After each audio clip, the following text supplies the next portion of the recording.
Hello everyone, मैं हूं नेहा तंवर और आपका नेहा तंवर डिज़ाइंस में बहुत बहुत स्वागत है। कैसे हैं आप सभी? आई होप आप सभी अच्छे होंगे और बहुत ही अच्छे तरीके से अपने काम को कर रहे होंगे।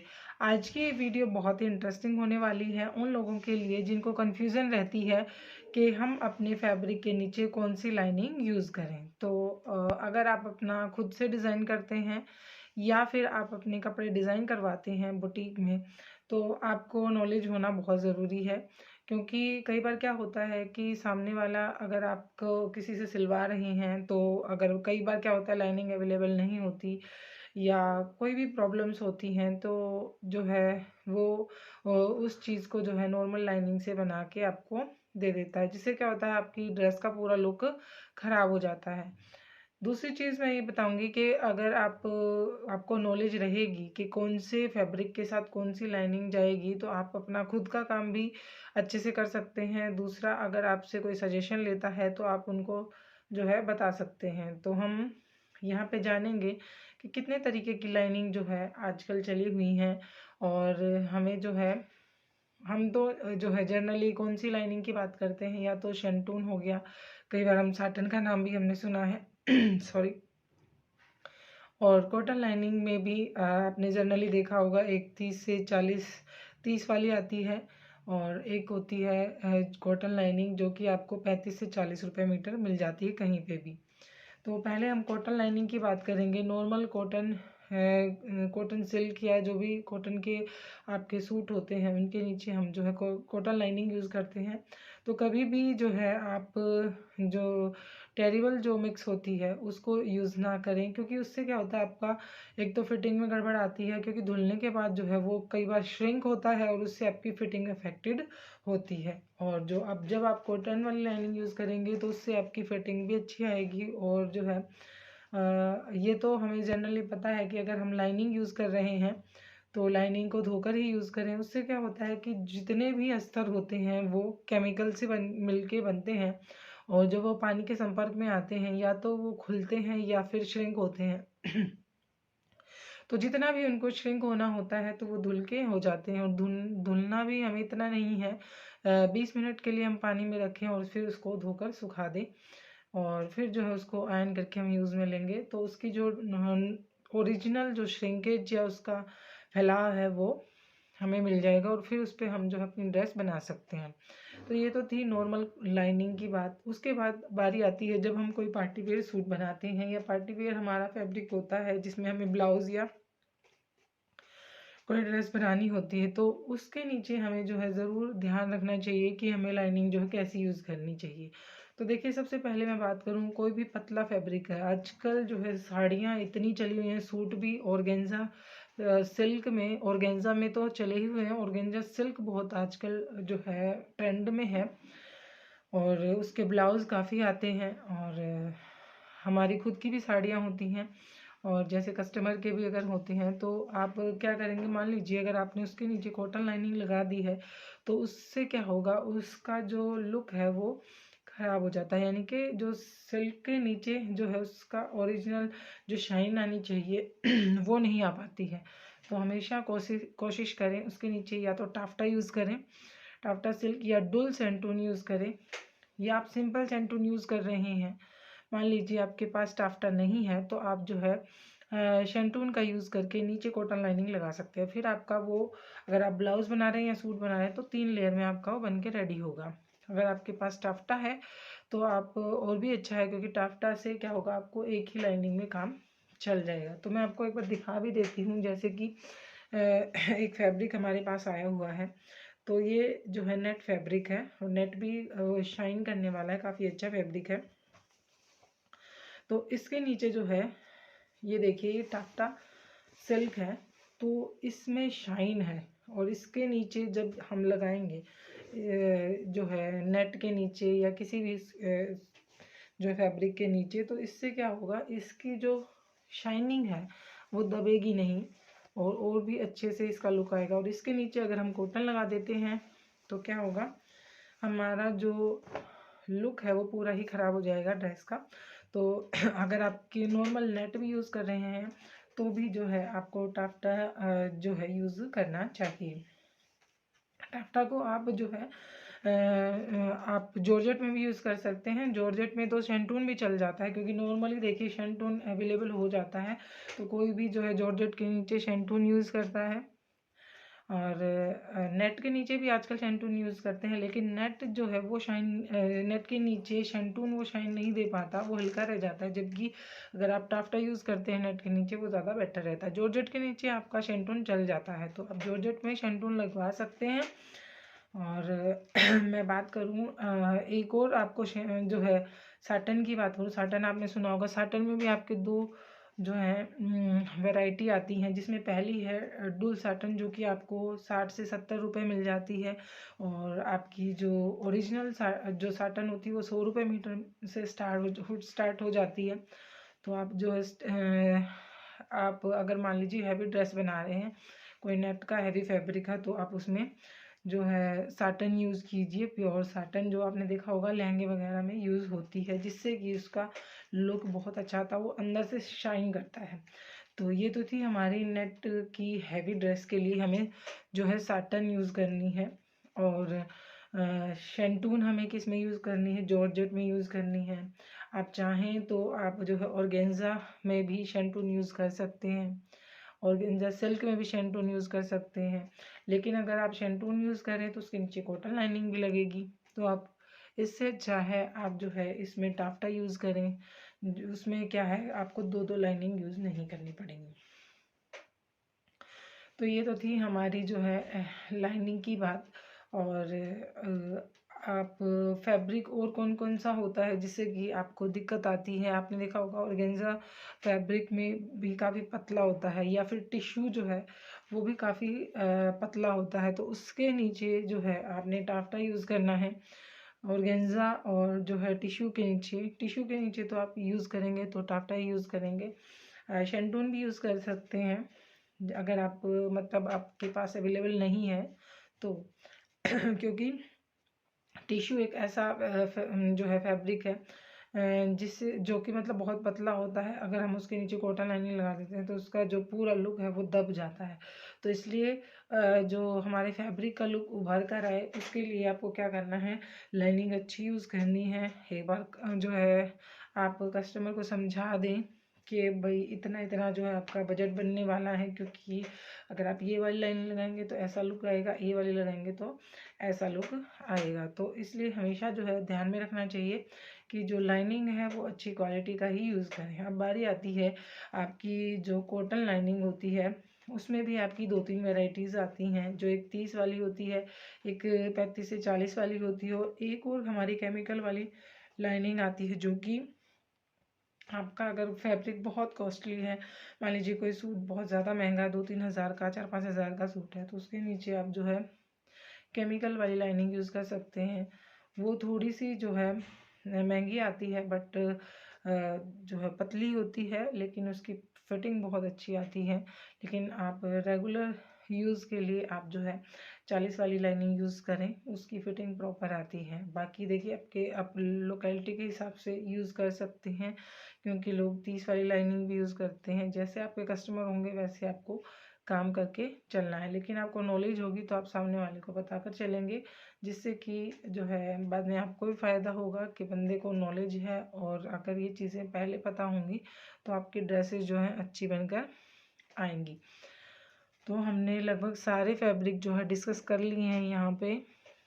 नेट, टिश्यू, ऑर्गेन्जा, नेट हो गया, टिश्यू हो गया, ऑर्गेन्जा हो गया, जॉर्जेट हो गया, कॉटन हो गया, कॉटन सिल्क हो गया। जो कि हमारा कॉटन सिल्क जनरली आपने देखा होगा, अगर ऑर्गेन्जा का सूट है तो उसके नीचे कॉटन सिल्क आता है, जो कि काफ़ी मतलब लीजी बीजी फैब्रिक होता है। तो उसके नीचे आपको जो है कॉटन लाइनिंग यूज़ करनी है जनरली। और बाकी अगर ऑर्गेन्जा का अगर शर्ट में ऑर्गेन्जा है या सिल्क है तो आप उसके नीचे टाफ्टा यूज़ कर सकते हैं या शेंटून यूज़ कर सकते हैं। तो ये थी कुछ बहुत ही मतलब अच्छी जानकारी, जिससे कि और हाँ एक और लाइनिंग रह गई जिसकी बात करना मैं भूल गई, क्योंकि आज अब सर्दियों का सीज़न है, तो जो है वेलवेट काफ़ी ट्रेंड में है। पहले क्या होता था, हम वेलवेट में जो है कॉटन लाइनिंग यूज़ करते थे, जो कि सिंपल रेगुलर यूज़ में होती है। स्टार्टिंग में जो वेलवेट है, वेलवेट के सूट जो है सिंपल ही बनाए जाते थे, लेकिन उसके बाद वेलवेट में भी काफ़ी हल्की वैरायटीज़ आई। लोगों ने वेलवेट की काफ़ी अच्छी हल्की रेंज निकाली, जिससे क्या हुआ कि उससे जो है सूट जो बनते थे उसमें जो है झोल ज़्यादा आता था। क्योंकि अगर अच्छा आपका जो है वेलवेट है तो वो अगर बगैर लाइनिंग के भी बनता है तो उतनी दिक्कत नहीं आती, जितनी कि आपका अगर फैब्रिक हल्का है वेलवेट वाला, उसमें ज़्यादातर उसके धागे वगैरह निकलते हैं। तो ऐसे में आपको करना क्या है, आपको जो है फ्यूजिंग लाइक्रा जो है यूज़ करनी है। फ्यूजिंग लाइक्रा एक जैसे कि आपका फ्यूजिंग पेपर होता है वैसे ही होती है, बस ये फ्यूजिंग लाइक्रा एक फैब्रिक होता है। जैसे लाइक्रा फैब्रिक होता है वो स्ट्रेचेबल होता है। तो मैं आपको दिखा भी देती हूँ कि लाइक्रा फ्यूजिंग होती कैसी है। तो हमने जो है इस फैब्रिक में लगाई भी थी लाइक्रा फ्यूजिंग, तो आप देख सकते हैं इसके अंदर जो है ये लाइक्रा फ्यूजिंग लगी हुई है और इसका स्ट्रेच कुछ इस तरीके से होता है। तो ये जो है प्रेस के माध्यम से इस पे ऊपर चिपकाई जाती है वेलवेट के फैब्रिक पर। तो जो स्ट्रीम प्रेस होती है उसके ज़रिए जो है आप इसको चिपका सकते हैं, और चिपकाना बहुत ही इजी है। उसकी प्रोसेस भी मैं आपके साथ शेयर कर दूंगी वीडियो में ही। और नॉर्मल आयरन से ना चिपकाएं, स्टीम आयरन से चिपकाएं। वैसे तो नॉर्मल आयरन से भी चिपक जाएगी, पर वो क्या होगा आपकी जो है वो बाद में हट जाएगी। और स्टीम आयरन के बारे में भी अगर आप नॉलेज लेना चाहते हैं तो ये एक दूसरी आयरन आती है जो जिसके पीछे टैंकी होती है, वाटर टैंक होता है साथ में। इसमें हमें जो है इसमें फिल करना होता है, इसके अंदर वाटर फिल करना होता है, इसमें लेवल दिया होता है, उसी के अकॉर्डिंग आपको फिल करना होता है। और फिर जो है आप इसमें देख रहे होंगे इसमें ये होल दिए हुए हैं, यहाँ से जो है स्टीम निकलती है। और यहाँ पे आपको स्टीम कितनी चाहिए उसी जो है उसमें आपको एक और बटन दिया होता है, तो आप यहाँ से स्टीम का बटन आप दबा सकते हैं। और इससे काफ़ी अच्छी जो है आपकी फिनिशिंग आएगी फैब्रिक में। आप न केवल लाइनिंग को चिपकाने के लिए बल्कि अपनी अगर आपको कोई भी ड्रेस आपने बनाई है तो उस पर स्टीम आयरन ज़रूर किया करें, उससे फिनिशिंग बहुत अच्छी आती है। तो आपके काम में जो है और भी जो आसानी हो जाएगी। और यहाँ पे इस स्टीम आयरन में एक और यहाँ पे दिया हुआ है, यहाँ से अगर आपको पानी की छींटें चाहिए, मतलब कोई फैब्रिक होता है जिसमें ज़्यादा सिकुड़न होती है तो उसके लिए है ये। और यहाँ पे लीवर दिया हुआ है, इसको सेट करके आप जो है इसको यूज़ कर सकते हैं। वैसे इसको यूज़ करना बहुत आसान है, नॉर्मल प्रेस के तरीके से है।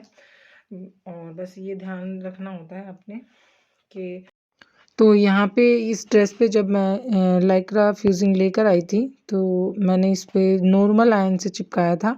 तो उस टाइम पे तो ये चिपक गया था, बट जो है बाद में ये हट गया था। तो जब आप जब भी लाइक्रा फ्यूजिंग यूज़ करें तो स्टीम आयरन का जो है आप यूज़ करें, ताकि आपका जो फैब्रिक है वो अच्छे से चिपका रहे।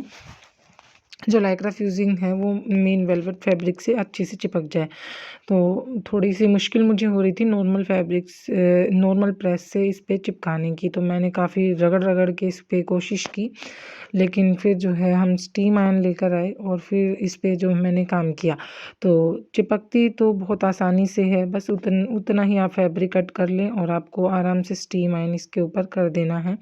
जब कभी मैं स्टीम आयरन से कभी लाइक्रा फ्यूजिंग को चिपकाऊंगी तो आपके साथ वीडियो ज़रूर से शेयर करूंगी, या फिर ऐसा करूंगी कि एक शॉर्ट वीडियो बना दूंगी स्टीम आयरन से जो है चिपकाते हुए। क्योंकि इस पे तो आप देख रहे हैं नॉर्मल मैंने जो है नॉर्मल प्रेस से ही इस पे जो है इसको चिपकाया था, तो चिपकना बिल्कुल इसी तरीके से चिपकेगा।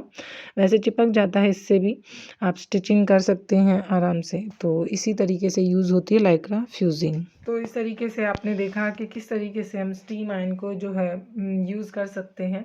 और हमने आज की इस वीडियो में ये भी सीखा कि किस तरीके से हम जो है लाइनिंग को अलग अलग तरीके से यूज़ करके अलग अलग ड्रेस पे यूज़ करके आप जो है कस्टमर को भी बता सकते हैं, और अपनी ड्रेसेस को भी बनाने में आप जो है इजी रहेगा आपके लिए, ताकि आप जो है एक परफेक्ट फिटिंग दे सकें, एक परफेक्ट जो है लुक दे सकें अपनी ड्रेस को। तो आप ये ज़रूर से याद रखें। और कोशिश करें आप जो है शर्ट में तो लाइनिंग देकर ही चलें।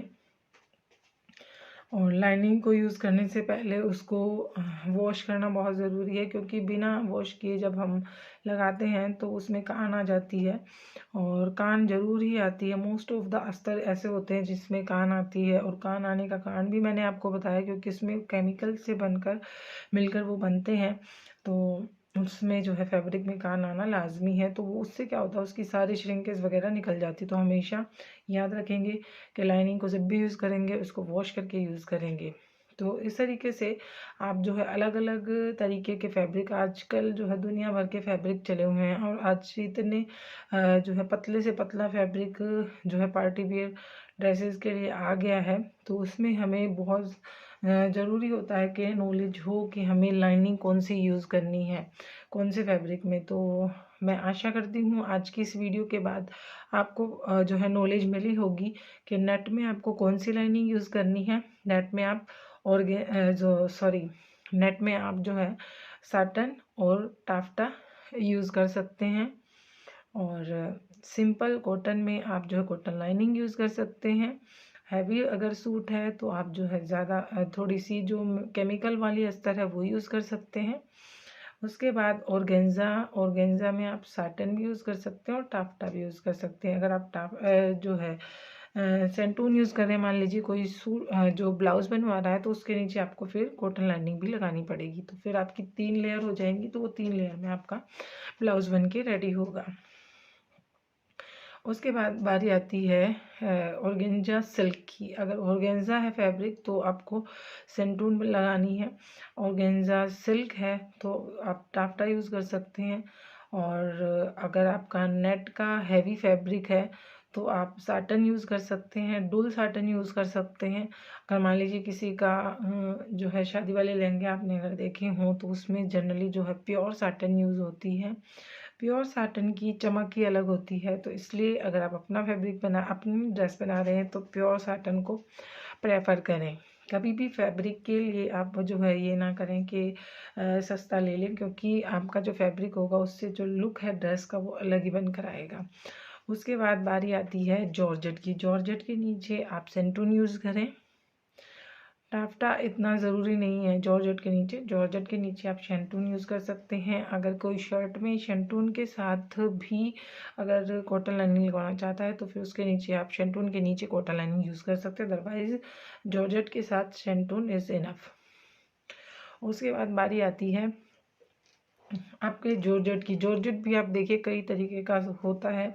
तो अगर आपका बिल्कुल ही जो है लो क्वालिटी का जॉर्जेट है तो उसके नीचे आप टाफ्टा यूज़ कीजिए, टाफ्टा सिल्क यूज़ कीजिए, और अगर अच्छे वाला जॉर्जेट है तो आपका शेंटून में काम चल जाएगा। उसके बाद बारी आती है टिश्यू में आप टाफ्टा यूज़ कीजिए, क्योंकि टिश्यू बहुत हल्का फैब्रिक होता है, बहुत सॉफ्ट फैब्रिक होता है, और इसमें जो है टिश्यू लगाने के बाद उसकी जो है वैल्यू बढ़ जाती है और उसकी लाइफ भी बढ़ जाती है फैब्रिक की। तो आप ज़रूर से वही यूज़ कीजिएगा। तो हमारा शेंटून साटन से अगर आप कोई फैब्रिक बना रहे, मान लीजिए कोई ड्रेस बना रहे, खाली साटन से आप अगर ड्रेस बना रहे तो उसके नीचे कॉटन लाइनिंग यूज़ कीजिए। और नेट का मैंने बता दिया, नेट में भी आप साटन यूज़ कर सकते हैं। जॉर्जेट भी हो गया, टिश्यू भी हो गया, ऑर्गेन्जा भी हो गया, ऑर्गेन्जा सिल्क भी हो गया। ऑर्गेन्जा सिल्क के लिए मैंने आपको ऑप्शन बता दिया, साटन भी सेंटून भी यूज़ कर सकते हैं, और आप जो है डुल साटन भी यूज़ कर सकते हैं, सेंटून और डुल साटन। तो आई होप आज की ये वीडियो बहुत ही इंटरेस्टिंग होगी उन लोगों के लिए जो कंफ्यूज थे कि किस फैब्रिक में कौन सी लाइनिंग लगेगी। और लाइक्रा लाइनिंग की हमने बात करी, लाइक्रा फ्यूजिंग की। तो देखिए आपने देखा होगा कोरियन फैब्रिक की जो ड्रेसेस होती हैं उसमें लाइक्रा जो है लाइनिंग आपकी लगती है, लाइक्रा लाइनिंग हैवी आती है। तो इसलिए अगर आप जो है वो मोटी ना हो आपकी ड्रेस, उससे हैवीपन ना आए, तो आप लाइक्रा फ्यूजिंग यूज़ कीजिए। वेलवेट में तो यूज़ होती है ये, और भी कपड़ों में यूज़ होती है, जैसे कि आपका जो है बनारसी कोई फैब्रिक है उसमें जो है आप जो ब्रोकेड आपका फैब्रिक है उसमें अगर आप लाइक्रा फ्यूजिंग लगा के आप जो है ब्लाउज़ बनाते हैं, लाइक्रा फ्यूजिंग के बाद आप कॉटन लाइनिंग लगाइए। आप देखेंगे आप उसकी फिटिंग भी बहुत ज़बरदस्त आएगी और फिनिशिंग भी बहुत ज़बरदस्त आएगी। और आपको कैसे लगाना है ये मैंने वीडियो में आपको बता ही दिया है। तो मिलते हैं ऐसी इन्फॉर्मेशन के साथ और जुड़े रहिए हमारे चैनल से। कटिंग और स्टिचिंग से बहुत ही भरपूर जानकारी आपको इस चैनल पर मिलेगी। तब तक के लिए बाय बाय, जय श्री राधे।